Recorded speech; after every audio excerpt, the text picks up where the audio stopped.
I couldn't cry on the mound about giving up a home run. I still need to pitch and get the next guy out. And that's kind of how I felt with this. It was like, okay, I have cancer. How do I proceed from here? It wasn't feel bad for myself, get angry. I just wanted to know what the next pitch was. What's the next step? What do I do from here?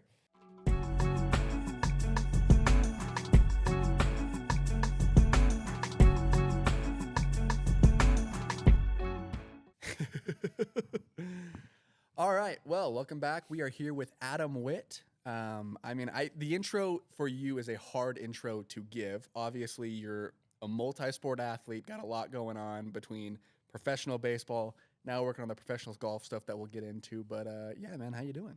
Doing good. Kind of like you said, I feel like I'm always up to something, even when I'm trying not to be. There's something going on, like you said, golf, baseball, other sports, whatever it is. Yeah, definitely, man. Obviously, we're getting into winter here in Utah. Are you playing much winter golf, indoor golf? How's that looking for you? Practicing a lot, taking a lot of swings on simulators and stuff. It's been a totally different winter this year with no snow, but that doesn't mean I like going outside and hitting balls when it's 20 degrees outside either. So a lot of practicing, going down to St. George in about a week to just go. Where are you playing? Ledges. I just did Sand Hollow over the weekend. Love Sand Hollow. Great course. It wasn't as nice to me as I wanted it to be, but we'll take it. I like that course for the beauty of it. I don't necessarily like the golf side. Interesting. I would love your opinion. What do you not love? I don't really like those back holes on the mountains, dude. Like on that back nine up with against the sheer rock drop-offs. Yeah, like I love the views. Like I said, gorgeous. The resort, the side of it that brings you in because you don't get to see that stuff. I love that. Mm-hmm. Playing it, I don't really like the whole design on a couple of holes that are blind shots or, like you said, a rock wall where you can ricochet it off and just little things like that. Not my course architect favorite. Yeah, I benefit from playing golf with the bumpers on, so that's good for me. If you're right-handed and you slice it, you do love those holes. Yes, you're correct. Well, awesome, man. Well, like I kind of mentioned in your intro, you've got a long, rich history of kind of playing sports and stuff. I'd love to kind of go back to the early days, high school Adam. What were the sports you were playing back then? So I played pretty much everything growing up, at least one season. Wrestling, cross country, basketball, football, everything. I tried everything. But by high school, I was in tennis in the fall, basketball in the winter, baseball in the spring. That was my main three. And I didn't do the typical thing that happens today where everyone does travel teams and all that stuff. I played tennis from tryouts till the playoffs, played basketball from tryouts to the playoffs, then baseball. And then I didn't really play anything during the summer. I'd go camping and hang out with the family and stuff like that. So I felt like I was a little bit behind as far as experience just because I wasn't playing. Most people play baseball year-round now for travel teams. It doesn't matter the time of year. Basketball year-round, whatever it is. A lot of individual specification, I guess you could say. Yeah. I think it's good and bad, but I personally didn't have that in high school. So that's kind of the early start. I was a really small kid. I was like 5'9", 140 pounds when I graduated. So size, not super fast, not super intimidating or large. Didn't have any crazy qualities coming out of high school, I guess you could say. Gotcha. So when you were playing all these sports, was it something, what drove you or kind of drew you to baseball or to kind of that being your sport of choice? Yeah, it wasn't my first one. I started playing probably when I was 13 or 14, and that's when you could actually start having kids pitch against each other. I tried the machine pitch for 1 year when I was like 7, didn't like it, so I quit for a few years until you could actually get that feedback and have kids competing. And then as I got into high school, I don't know, man, I just started to like it more and more, I started to understand the history of it, be able to go to major league games, watch the Giants, watch the A's. Growing up in Carson City, they were only a few hours away in the Bay Area, so being able to just kind of get immersed into all that stuff kind of got my attention. Gotcha. So do you have a favorite team then? It's evolved over the years, but now it's anyone but the Red Sox. Okay. So as you can guess, I started liking the Yankees when I was 12, 13, 14, and that was kind of around their 2000, 2001 run when they were winning a bunch of World Series and everything. So that's where the hatred of the Red Sox came from.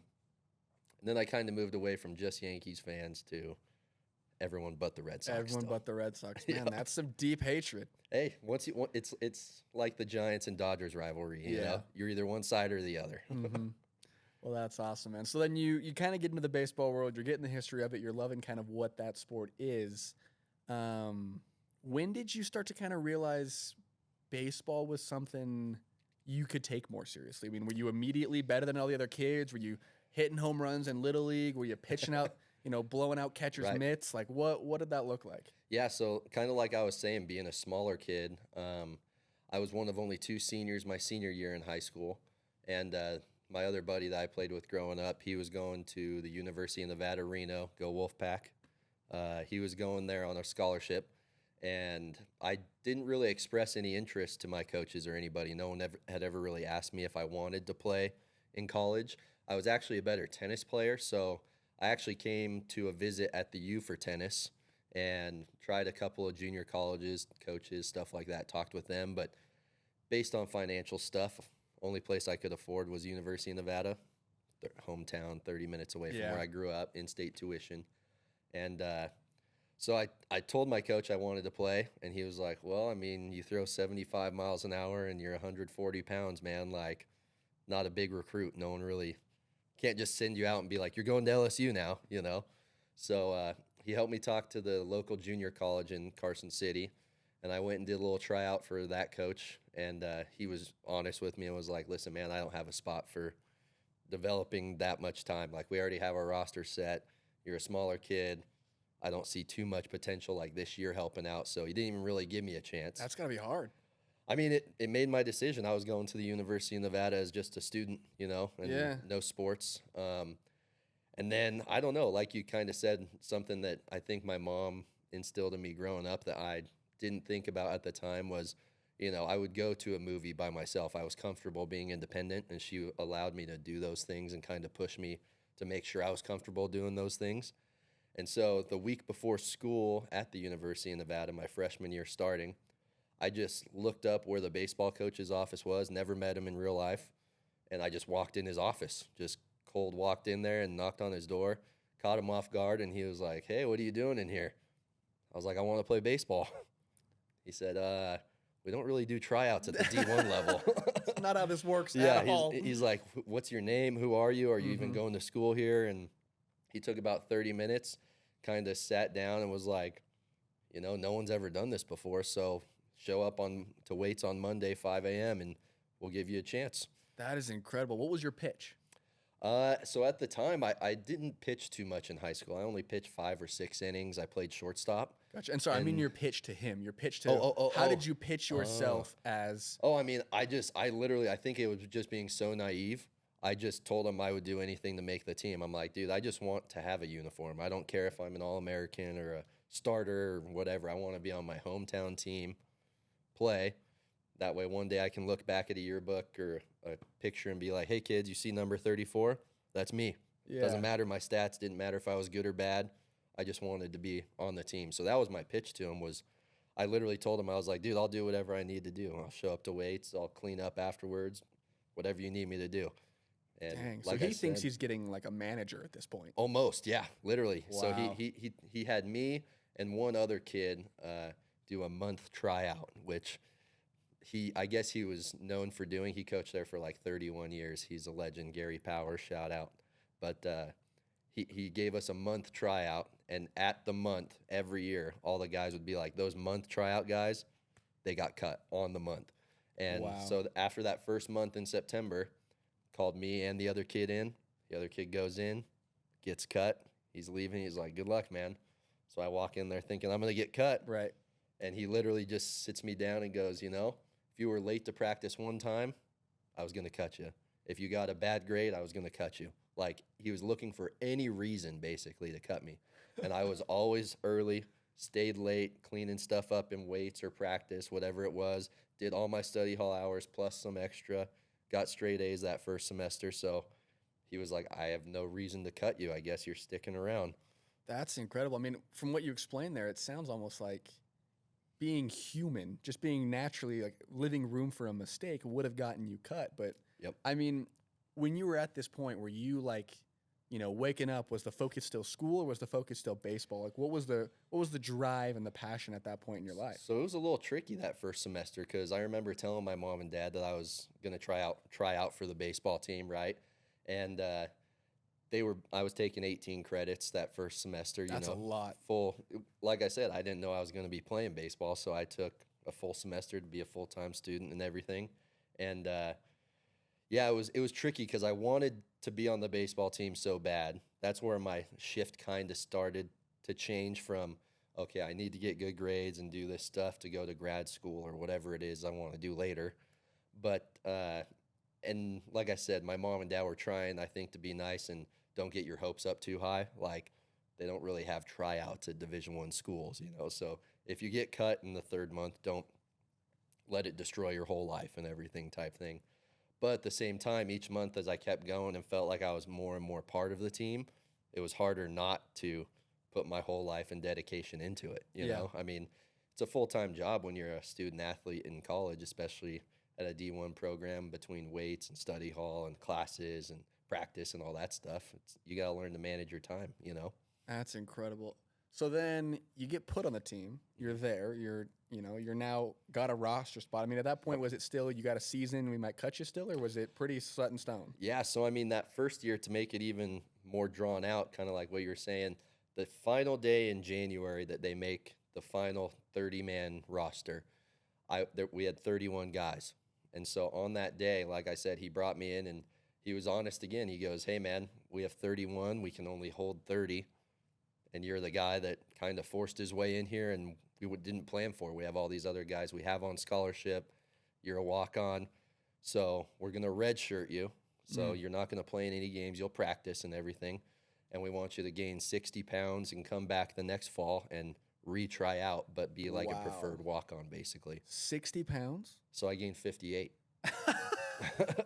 Could have cut you. It's 2 pounds. Yeah, exactly right. Yeah, so I mean, I started doing independent workouts with the strength coach, who was a football coach at the time. So he took me from 142, I think I was 142 pounds, to 208 or whatever it was.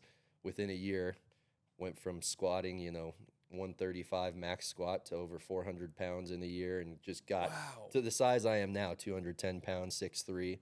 I grew 4 or 5 inches that year too, so that helps. There was a lot of changes going on that first year, and then, like you said, the second year I came out and he gave me a preferred walk-on spot, a tryout. If I messed up, I would get cut just like everyone else. But got to that next year, my sophomore year technically, and gave me the jersey and said, "You're the last guy on the team, but you got a jersey. You're in the game, man. You're in the dugout." So at that point, it was kind of like a dream realized. And everything from there kind of got easier and better because I achieved what I wanted to. Yeah. I didn't have expectations of, like I said, being an All-American or pitching or doing anything else. I was happy to be there, man. I got my jersey, number 34. That's all I wanted. So, I mean, you've reached that then. You said, you've reached your goal. What was the drive to keep going? I mean, at that point when you've gained all this weight, you've gained the height, did you start to see changes in your game? Were you more confident in who you were as a player? Big time, definitely. I think, being a smaller kid your whole life, every sport you get bullied and pushed around just physically, and then it kind of becomes part of something that you're used to. And then all of a sudden, like I said, within a year and a half, people back home don't recognize me because I'm this much taller and now I'm this much bigger. I'm throwing harder. I went from, like I said, 78 miles an hour up to 86, 87, 88 miles an hour, which is now still slower end in D1 baseball, but it's playable now, and you're able to get people out and start throwing. So the confidence as far as that side started going up big time, just from, like you said, physicality. I felt like I deserved to be there now instead of just kind of being an underdog. Yeah. And then the results started to follow a little bit after that too. You pitch one time against a small school like St. Mary's or Sacramento State, you have a little success, and then you pitch against some bigger schools with Fresno State and Aaron Judge, who I faced a few times. You do well against that, and you start building that confidence, and it kind of just snowballed for the next couple of years through college. Yeah, and so you see a guy like, Aaron Judge, you see these guys who, either at the college level, but they've got MLB potential, they've got big name potential. I mean, I guess I'm going to ask the same question I asked earlier, but now we're putting it towards the college perspective is when did you start to see yourself in that league? You know, in Yeah. that, Oh, in yeah. that, you know, you're Yes. pitching against Aaron Judge, you're saying, hey, I can go play in the same place he's going to go play. Yeah. Yeah, I mean, that was another fast ride, man.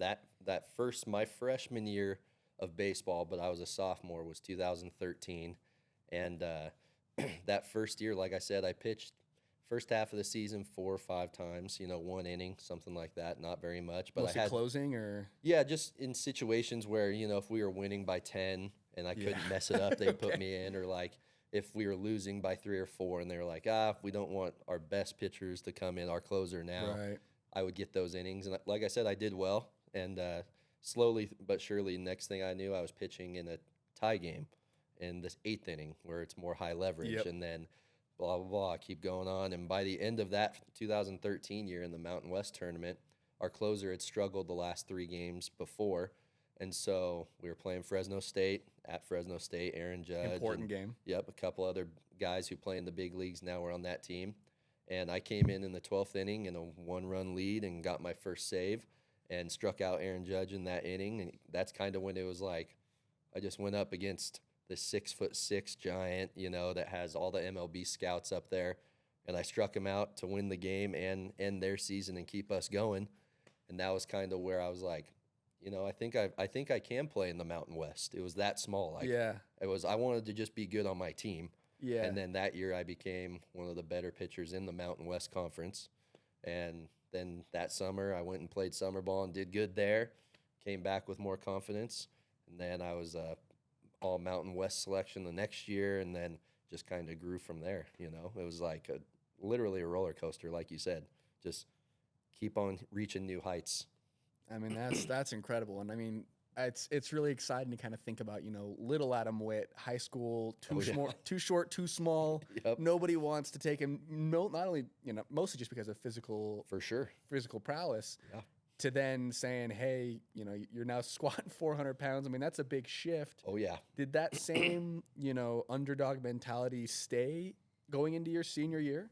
I think it did for sure. I think that's what kind of helped me grow so fast those 3 or 4 years during college, like physically, obviously, but mentally, and be able to keep up and pushing myself was, like I said, a lot of the guys that I went to school with my freshman year in college that were high school all-stars and everything else, they were 6'3", 225 in high school. Yeah. And so when they came to college, they didn't get bigger.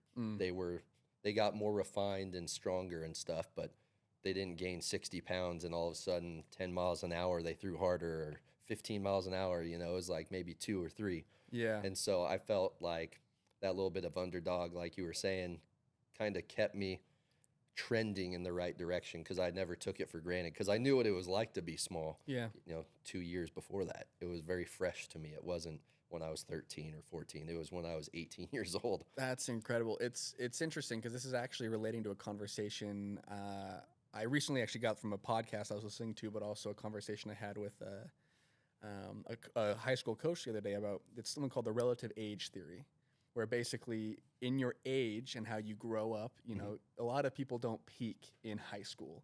A lot of people don't peak at the same time that a lot of college scouts or a lot of these opportunities, people are looking for you. That's 100%. And, you know, the fear with that is there's a lot of people, whether it's early on, you know, in maybe elementary school, junior high, where they aren't physically at the same level as other people. So because of that, they don't want to keep going.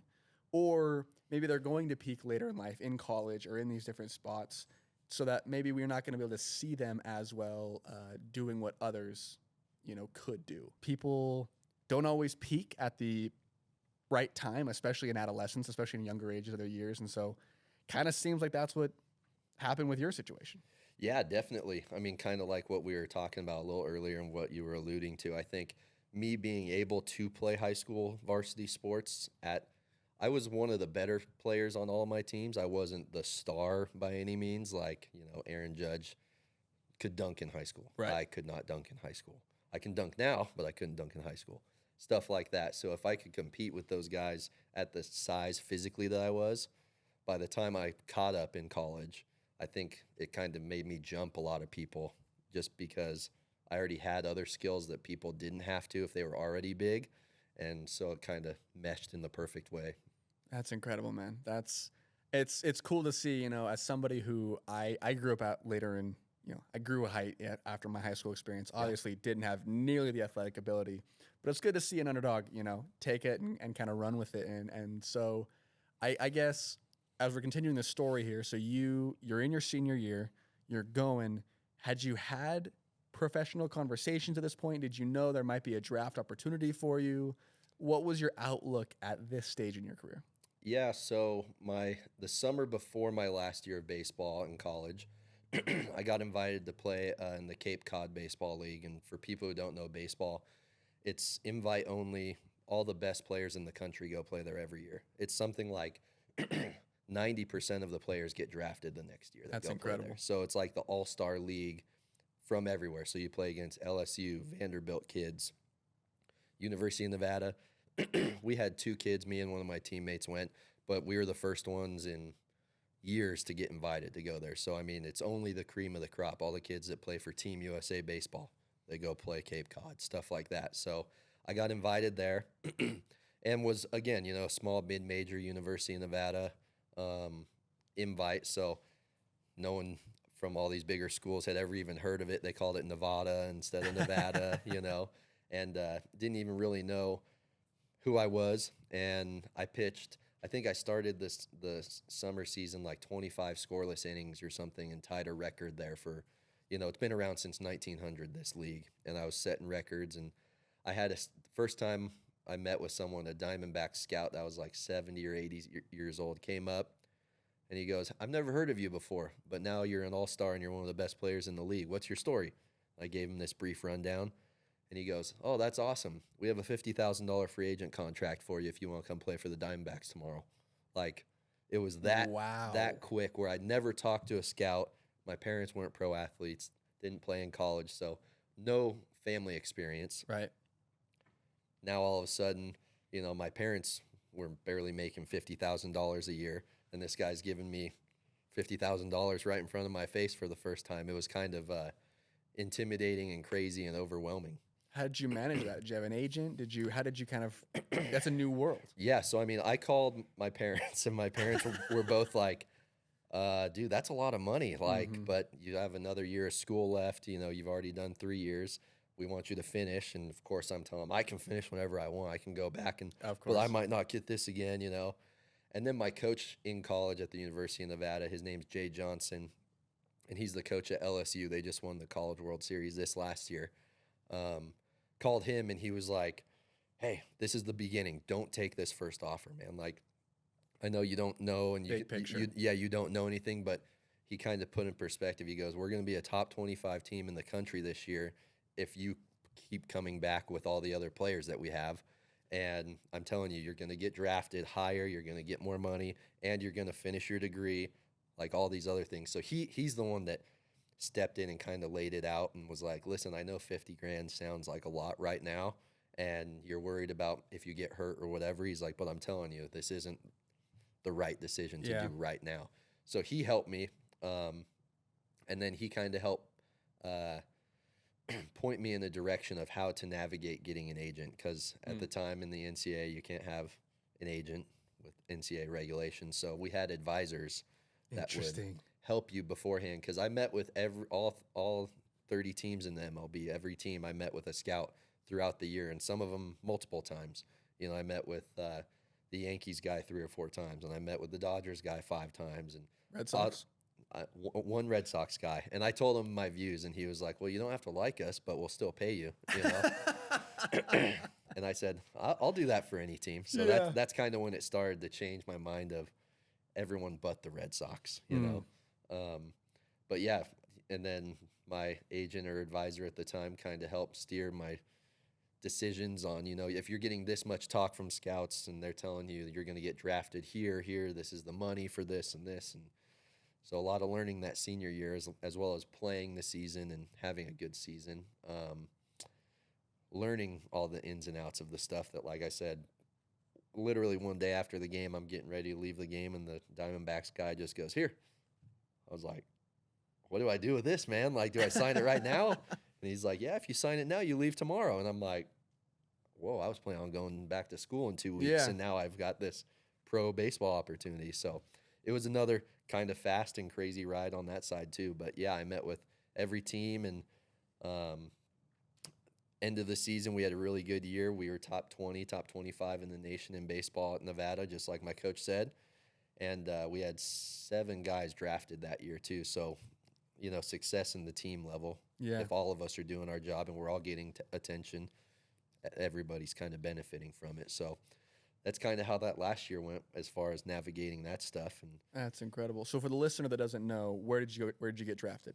yep, so I got drafted by the Houston Astros. Oddly enough, I met with him the least amount of every scout that I met with. Wow. And I think when I got drafted and he called me, he said it was because he already knew he wanted me. He already knew that the Houston Astros liked my TrackMan numbers and some of the things that they were doing ahead of the time. And they were the ones that ended up picking me and taking me. So you get drafted. Mhm. You're now a Houston Astro. Yep. What's the next phase look like? Are you shipped out and you do spring training? What's for those that don't know, what's kind of those early stages of an MLB career look like with the Yeah. farm leagues, and there's Oh, yeah. so much more complexity than Big time. an NFL draftee who just ends up on the 52-man roster. Right, exactly right. So based on what order you get drafted in first round to 40th round, money kind of depends on your rank in the system now Yeah. too. So if you get $1,000, you're not going to be quite as important as Alex Bregman, who signed for $7 million. Wow. So I was towards the top end of that, but obviously not $7 million worth. And so yeah, they draft you, and I got on a plane the next morning to Florida in their spring training facility, and did literally 8 or 9 hours of physical tests and blood work and physicals just to make sure I was healthy and that I could sign the contract and they weren't signing any damaged goods, I guess you could say. Signed my contract that day, so the next day I was the first one out of the draft class to sign, and Wow. met 2 other kids later that day. And then the next day they sent us to upstate New York in single A. So sent us right out, and we started playing that next week, man. It's like drafted, now you're with us. Start your development right now, like you're going out there. So played 4 or 5 months single A, a little short season, and then you get time off from November through February, basically. Spring training starts in March, and then you fly back down to Florida where we had our spring training facility and do your first full season where you get 1 day off a month and you play 152 games in 160 days. The baseball season is a grind. Yeah. Oh, yeah. That's the biggest thing I try to tell people. Like, I understand pro golf grind, especially now that I'm kind of in those lower levels of state opens and trying to get status on whatever, the Corn Ferry or PGA Tour Canada, whatever it is. But it's a lot different than baseball, where it's every single day, and your off day entails a 14-hour bus trip. In golf, I get to choose which tournaments I want to drive to and how I get to it. Baseball, there wasn't really a choice. You're on a bus with 35 other guys, and you're riding there, and you go play, and you get done at 11, and you go back to your small little hotel room with 3 other guys, and you do that over and over. What does the relationship with that team look like then? If you're spending that much time together, year in, year out, Oh, yeah. when you're off, you're still on. Oh, yeah. What does that relationship start to look like? Do those guys become close? Yeah. Do you become brothers? Like, what does that look like? Oh, big time. I mean, I think, I played 3 years, and in the second year I got married, and I'd say 7 or 8 guys that came to my wedding were pro baseball guys, just that I spent 8 months every single day living with, being in the clubhouse with, sitting in the bullpen with. You're never not with them. Yeah. And so, like you said, whether you have a choice or not, they become family. They become good friends. I mean, like I said, I still talk to a bunch of my buddies to this day, whether they're still playing in the majors or they're moved on and doing other stuff, kind of like me. It's a very, very intense relationship, I guess bet. you could say. Bet. You get to see everyone's good and everyone's bad. Let's say that. Was your wife prepared to have the marriage happen and then still have you see those guys more than you probably saw her? Yeah, I mean, as far as that stuff, I got super lucky with my wife. She's been through it all. She went through all of college and saw my whole growth. I mean, we started dating when I was smaller than her, and she's 5'7", 120 pounds. So it's not like she's big. and I was smaller than her. Our Just a first small prom. dude. Yep, our first prom. I'm physically skinnier and shorter than her, and so she saw the whole growth. She was right there with me too, and she understood. I slowly got to go away further and further during college baseball. I'd be gone for a weekend, and then I was gone for a summer. So then by the time I was gone for 8 months or 7 months, we kind of built up to it. It wasn't like, Right. okay, see you in 8 months See you in now. 8 months. Yep. Yep. She was prepared for that life. Well, that's good. So then, obviously, you were in the majors. How did that career go? What does stuff look like? How, as far as, you're on that grind now, you're doing that, it was 180 game season. Oh yeah. How did that first season go? I had my ups and downs. The thing in pro baseball, like we were just talking about, the length of the season. I could pitch. I was a closer, so I would pitch 1 inning, maybe 1.5, 2 innings at a time. I didn't pitch very long, but I pitched pretty often. So I would pitch every 2 days or 3 days or every day if I needed to. And I'd pitch good for a month, and maybe that was 20 innings. And then I'd have one really bad game where I gave up 7 or 8 runs, and my overall stats kind of hurt from that. So it was interesting having to be good for such a longer amount of time, I guess you could say, as far as what I was used to. I was used to 50 games in a college season, pitch 25 times, 20 times, and you're done. You're out of there. Well, I was pitching 20 times in 2 months now, and it was an 8-month season. So, you're quadrupling your output and just trying to learn how your body responds and how to kind of keep that constant pace going up, I guess you could say. Yeah, definitely. Well, so now that you're at that point, you've got you're going through the first season. At what point did you kind of start to realize, the direction of, hey, this may not be a 15-year season, this may be kind of what it ended up being? Yeah, I mean, it's, I think my last year, my third year when I went into spring training, I had just proposed with my wife, and we had planned the wedding to be later that fall after the season. And I don't know how else to explain it other than I just kind of had this thing inside me going into that last spring training. I was either going to get the big contract and play a long time, or I wasn't. Like, I was starting to get burned out of the bus rides, of the travel, missing family, and and not being the new Shohei Ohtani getting $700 million. It's a little bit different when you're making $700 million or just a couple $1,000 here and there during the minor leagues and going up through all that stuff. So that was kind of when I started to, be like, okay, I'm going to give this another year or two. Within 4 years, just like with college, I felt like I was either going to make it or I wasn't.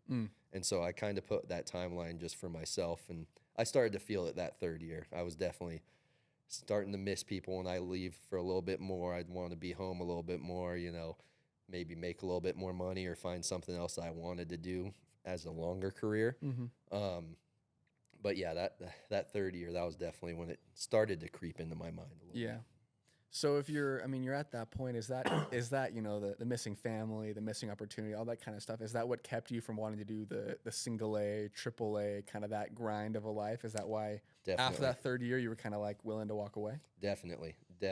I went into spring training, and the GM and the pitching coordinator sit you down and kind of tell you your goals and what they think you could do. And they basically were on the same page as me. I mean, they were very upfront. They were like, you're either going to make the major league team, have a good contract, good everything, kind of get set up, or, we're probably going to release you at the end of spring training. It's between you and these other 2 guys. So it was 3 of us for one spot, and one guy was a returning 10-year big leaguer, and the other 2, me and him, were kind of minor league grinders trying to work our way up. And they were honest. Like I said, it came down to the last day of spring training, and they sat me down and said, you had a good spring training, but just wasn't quite good enough for what we need right now, and we're going to release you. And that was kind of when I was like, I could go play for another team. My agent was calling other teams, and I had other offers to be in AA for the Rays or AAA for the Angels or whatever it is. And there was just something inside me, man. I was ready to hang it up. I was ready to quit grinding through all those minor league things like you were saying. Dang. Well, I mean, I must imagine, like, obviously it sounds like, you had purpose. You kind of had that that understanding within yourself to say like, I'm okay with this, I'm okay with this being kind of that closure. Right. But at the same time, it's got to feel a little bit empty as far as like, that's a large part of what you've done up to that point. That's your college career. That's all that stuff. How did you go about finding what was next? Yeah, I mean, it kind of forced its way upon me, I think, like what you were saying. I don't think that I was as mature as I'd like to claim I was, like, oh yeah, I'm happy with this being over. It was definitely a tough feeling because I wrapped my whole identity into being a baseball player too. Yeah. I mean, everyone does that, I think, with their job, whether they're a lawyer or whatever, but playing baseball, that's all people knew me as from college all the way up was they'd see me, how's baseball going? Oh, you pitched good yesterday. It was always about Baseball. how I did. If I pitched bad, no one wanted to be around me, and I didn't want anyone around me. If I pitched good, I was the happiest, nicest guy, and you guys would all love to hang out with me. So that was the toughest part, definitely. And as we get into it a little bit more, there was other stuff going on health-wise, I think, that made me, like I said, I don't know how to describe it other than I just knew I was done playing. There was something in me where I knew I was done playing physically. Some of my velocity and stuff started to drop towards the end of that last year without reasons, I guess you could say. I was Right. working out, I was eating healthiest I ever had been, all that type of stuff, taking care of myself. And so, yeah, there was just something inside me telling me, you don't need to do this anymore. You're done. And, yeah, there was that little bit of depression and what do I do next? I mean, now I don't have any other plans after this. So figuring that out was a little tough at first. So what led you to golf? So then I got married in the end of 2017 in October. And in April of 2018, so 4 months later, I was diagnosed with leukemia. And Wow. yeah. I mean, that's a hitter. Yeah, and especially when you've never done drugs or done anything bad. Like you said the healthiest you'd ever been just before that. Yeah, I mean, a year before that, I took a physical with the Astros, and they were like, yeah, man, you're doing great. Workouts look like they're doing good. Everything's going well. And like I said, a year later, I think from March till the middle of April when I got diagnosed in 2018, I lost like 43 pounds in like 2 months or something like that. And like I said, I was trying to eat. I knew I felt sick in some way, like a cold. I'd get a strep throat, and it would stay for 2 weeks instead of a week. Then I started losing weight. And I was like, oh, I'm not working out. So, of course, I'm losing weight. But you don't lose 35 pounds from not working out, But you can talk yourself into all those things. Right. So you get the leukemia diagnosis. I mean, what did that look like for you? How heavy was your treatments? How heavy were you involved in kind of all that? Yeah, I mean, kind of like we were saying, I was so healthy that my body was fighting the cancer really well on its own. So I actually had it for at least a year to a year and a half, my oncologist kind of predicts, before I got diagnosed. So when I was still playing, I started to get sick. But since I was working out and eating so well, my body was doing a pretty good job of trying to fight it off itself. So it took a really long time for me to get sick enough to know that I was that sick. Yeah. And so by the time I got diagnosed, I went straight up to Huntsman Cancer Institute and did my first blood test just to find out what type of leukemia, because there's so many different types and different treatments. And I started chemotherapy that night. Like there was no options or ifs, ands, or buts. They wanted me to start that day, like, because it was that out of control. So not too many decisions on my end. It was kind of like, hey, do you want to live or not? You need to do this. So just kind of force fed my options, I guess you could say. Like I said, I didn't really plan on it. Didn't have too much time to kind of think about it. But I think that's where being a closer and a baseball pitcher helped me in real life. Was if I gave up a home run, but we were still winning by one, I couldn't cry on the mound about giving up a home run. I still need to pitch and get the next guy out. And that's kind of how I felt with this. It was like, okay, I have cancer.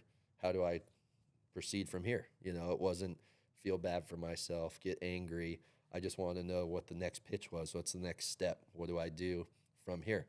And so, yeah, that first little bit, I went on a little more aggressive chemo for the first month and a half, 2 months. Got a lot of my my cancerous blood cell percentage numbers down into a reasonable range. So I was at 50% cancerous blood cells when I first started. and within 2 months I got down to like 10%. And then they moved me off of the more intense stuff to now I take a daily oral chemotherapy pill that I take every single day. It's actually like 7 pills. It's a concoction of them. Yeah. But I mean, even to this day, this is almost 6 years later, I still take it every day.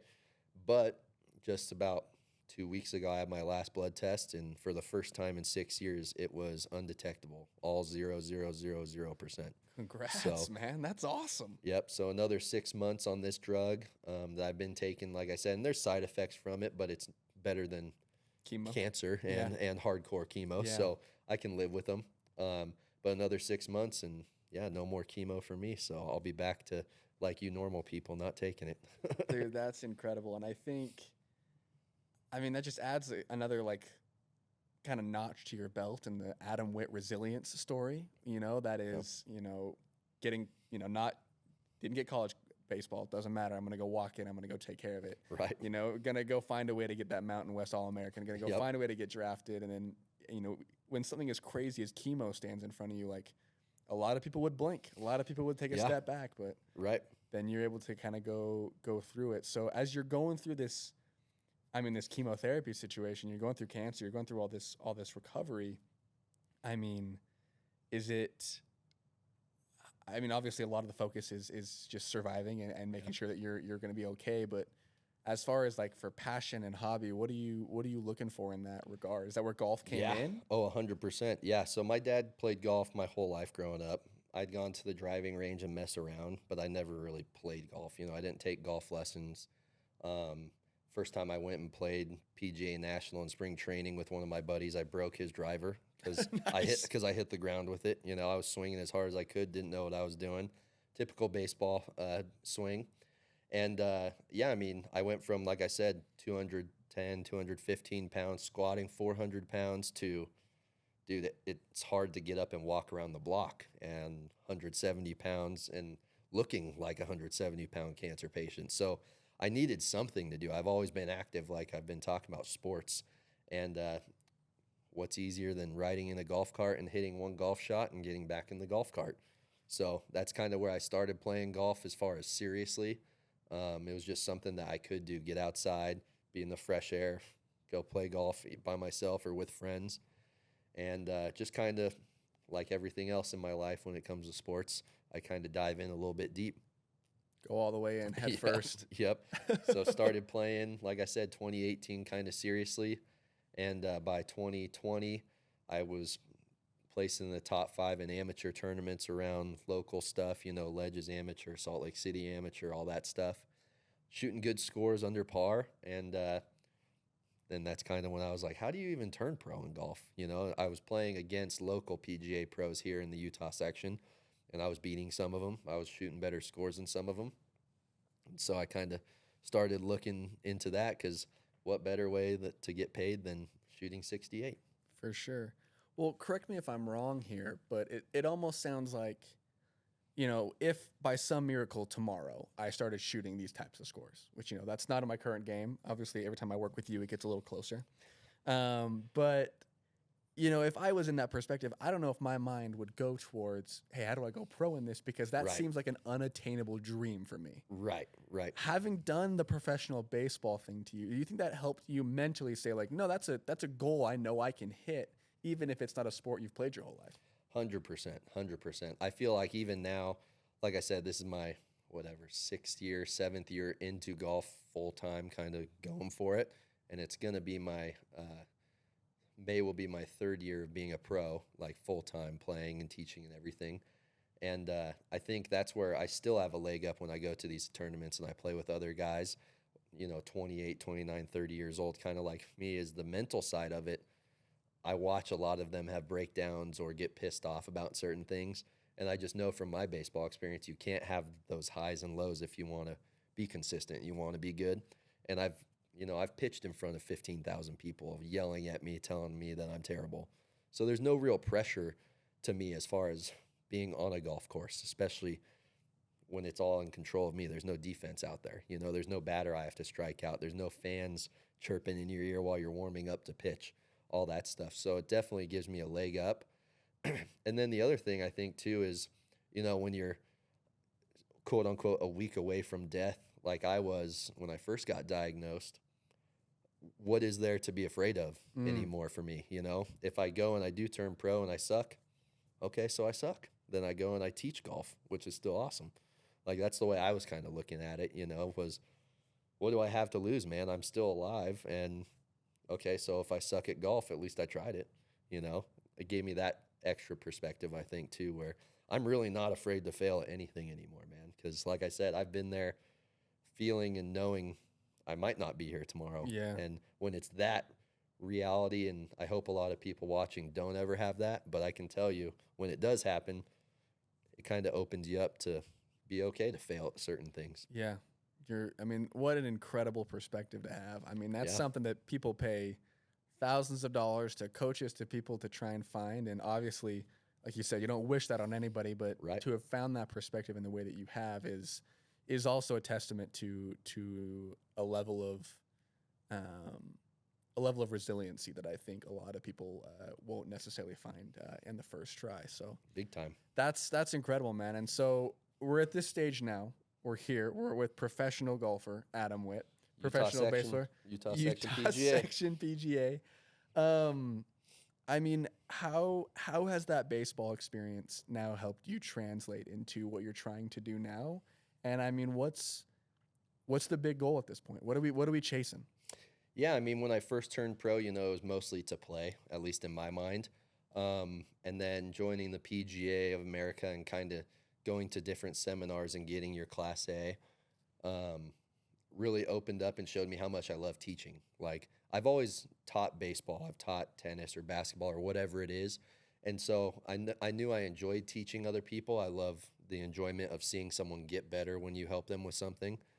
And now my golf knowledge is kind of catching up to that, I think, as far as teaching and on that side of it. So I've really enjoyed teaching and getting clients and students to get better and to get out there. And like I said, I think I relate it to a lot of life stuff too. You know, if you get out there and you're having a good time off the course, you're probably going to be playing pretty good golf. If you're having a tough time off the course with family and friends and work, you're probably not going to play good golf too. So making those parallels and helping people realize, you know, golf's just a game, but it's not everything. It's not your identity. It's not who you are. If you shoot 88, that's still a good score. You know, it's better than 100, and 100's better than 120, whatever it is. So I like the teaching side of it a little bit more than I thought I would. So I'm trying to teach as much as I can and help people out that way. Yeah. But now after kind of finishing my third year of playing tournaments, and now I think my caddy and I were just joking about this the other day. I played in 19 amateur tournaments before I turned pro. So I played 19 golf tournaments before I turned pro. Wow. And I've just finished my 51st professional tournament. So whenever I start beating myself up too much, you know, if I have a couple bad days and I miss a cut or I shoot really bad in one day tournament, my caddy likes to kind of reel me in a little bit and be like, hey, man, I played in 60 tournaments when I was like 8 years old. Yeah. You know, and he's like, you've played 60 tournaments in your life. So let's dial it back a little bit. You can't play good all the time, as we know. And that was just something kind of funny that we were talking about. But that's the goal, is I want to play in another 15 to 20 tournaments around the West Coast this next year. I keep finding all these other mini tours and good events as I keep playing and getting to know other players. So just traveling around. Colorado Open's a good one. Nevada Open. Wyoming has a couple of good tournaments. And then keep doing a lot of the local Utah PGA stuff. Those ones are always good, and get to play against good players here locally, but be able to try to qualify for the PGA Championship and other stuff like that. You know, kind of like what we were talking about. I'm not afraid to go to a U.S. Open qualifier and shoot, you know, 62 or 82. It doesn't matter to me. It's just another opportunity. Yeah. Well, that's awesome, man. Well, hopefully, you know, your journey up to this point has been awesome. It's been exciting. It's been a roller coaster, I'm sure. Big time. But with that being said, I mean, there's a lot of opportunity on the horizon. There's more room to kind of jump into that type of stuff and to find more room for growth. Do you see yourself trying to go after a Corn Ferry or even a PGA card in the future? Or, I mean, definitely. If it ends up, you know, these next couple years, I start winning a lot of tournaments. I mean, I think that's always in golf, especially. You know, it doesn't matter how the swing looks necessarily or what happens, as long as the ball goes and you have the lowest score at the end of the day. I think that's kind of the deciding factor for everybody. But, you know, if I go out there and I win the Utah Open or I win the Nevada Open or win a couple of these bigger tournaments, definitely want to get on the Korn Ferry and see where it takes you from there. I mean, like I said, just kind of riding it out and going with the flow at this point. No pressure, but definitely not counting myself out of figuring everything out and putting it together. That's awesome, man. Well, we're excited to keep watching it along, and I think the promise I'll make you today is let's let this be a recurring opportunity.